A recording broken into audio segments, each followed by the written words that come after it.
भारतीय reserve bank के पूर्व गवर्नर रघुराम जी राजन ने भारत को 2047 तक विकसित राष्ट्र बनाने के लक्ष्य पर संदेह व्यक्त किया है। उनका मानना है कि यदि वर्तमान नीति और कार्यप्रणालियों में सुधार नहीं किया गया तो यह लक्ष्य हासिल करना मुश्किल होगा। राजन के अनुसार देश में कई ढांचागत समस्याएं हैं जिनका समाधान आवश्यक है। उन्होंने विशेष रूप से शिक्षा और कार्यबल में कौशल विकास पर जोर दिया है। उनका कहना है कि यदि बड़ी संख्या में बच्चे हाई स्कूल तक की शिक्षा पूरी नहीं कर पाते और ड्रॉपआउट दरें अधिक रहती हैं तो 2047 तक विकसित राष्ट्र बनने की बात करना अव्यावहारिक है।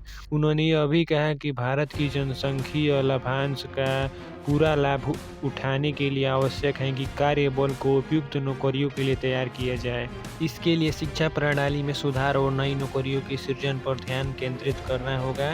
राजन ने सरकार की प्राथमिकताओं पर सवाल उठाते हुए कहा कि शिक्षा प्रणाली को सुधारने के बजाय ध्यान चिप निर्माण जैसी उच्च प्रोफाइल परियोजनाओं पर केंद्रित है। उन्होंने व्यवहारिक दृष्टिकोण अपनाने की आवश्यकताओं पर बल दिया ताकि देश की वास्तविक चुनौतियों का समाधान हो सके।